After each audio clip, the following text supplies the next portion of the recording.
7 जन्मों तक आप रोगी रहेंगे अगर आपने मकर संक्रांति के दिन यह गलती की। तो कौन सी गलती, क्या गलती मकर संक्रांति में नहीं करनी चाहिए और अगर वह गलती हम नहीं करते हैं तो क्या पुण्य फल प्राप्त होता है, आज इस विषय और वीडियो में आपको श्रवण करवाऊंगा। ओम गणेश, हर हर महादेव।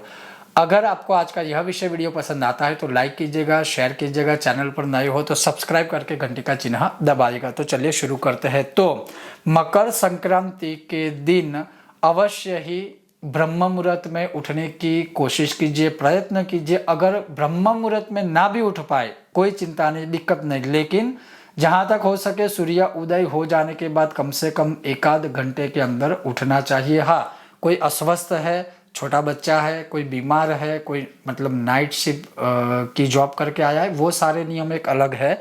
लेकिन जो लोग उठ सकते हैं, घर में है, सत्कर्म कर सकते हैं, उनको अवश्य ही यह नियम का पालन करना ही चाहिए।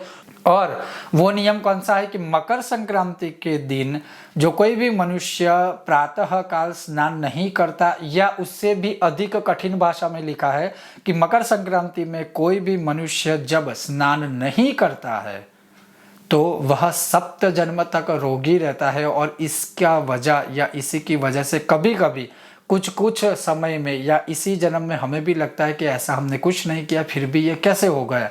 तो कुछ जन्मों के जो कर्म होते हैं वो अभी नहीं तो कभी भुगतने पड़ेंगे।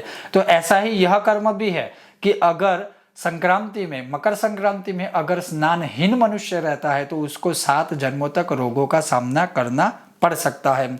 वैसे ही संक्रांति के दिन अगर कोई स्नान करता है तो उसको सभी प्रकार का पुण्य फल प्राप्त होता है। उसमें यहाँ तक ये भी लिखा हुआ है कि मकर संक्रांति के दिन उष्ण जल से स्नान करना, जिसे शरब्द भेद कहते हैं, लेकिन फिर भी ये कहूँगा कि ज़्यादा गर्म नहीं, ज़्यादा ठंडा नहीं, जिसे उष्ण ही कहा जाता है। और उसमें भी शक्य हो तो थोड़े ठंडे पानी से मकर संक्रांति में स्नान करना चाहिए। जैसे लिखा है कि मकर संक्रांति के दिन तालाब में स्नान करने से 2 गुना फल मिलता है घर के कंपैरिजन में।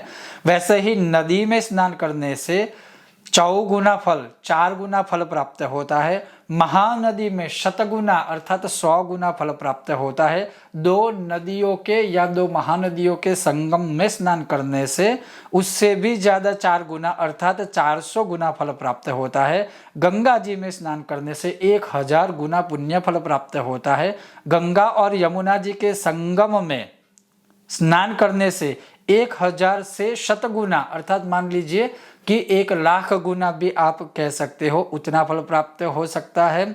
या फिर उसके अलावा लिखा है कि जहाँ प्रयाग हो, जहाँ समुद्र और नदी का संगम होता है, नदी जब समुद्र में मिल जाती है, वहाँ ऐसा कोई स्थल हो, वहाँ पर स्नान करने से अतिशय महापुण्य फल की प्राप्ति होती है।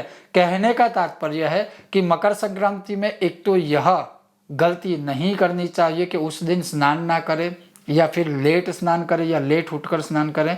और दूसरा, अगर आप यह गलती नहीं करते हो तो कहाँ स्नान करने से कितना फल प्राप्त होता है वो भी हमारे शास्त्रों का कथन है। और ऐसे स्नान करने के बाद फिर दान करना चाहिए। ये महान कार्य ऐसा है कि जो करने से अवश्य ही मनुष्य रोगमुक्त रहता है, स्वस्थ रहता है, और उसमें कोई संदेह नहीं है। प्रातःकाल ब्रह्म मुहूर्त में उठने से और वैसे भी ऐसे अच्छे महान दिवसों पर उठने से कैसी ऊर्जा हमारे शरीर में रहती है वो शायद बोलने की ज़रूरत है नहीं, वो आप स्वयं भी महसूस कर सकते हो। तो ये था एक स्नान के ऊपर संक्षिप्त लेकिन महत्वपूर्ण विषय और वीडियो। बहुत जल्द मिलते हैं नए विषय और वीडियो के साथ। देखते रहिए कर्मकांड बाय आनंद पाठक मेरे साथ। ओम गणेश, जय श्री कृष्ण, हर हर महादेव। और मकर संक्रांति के स्नान की बहुत बहुत शुभकामनाएं।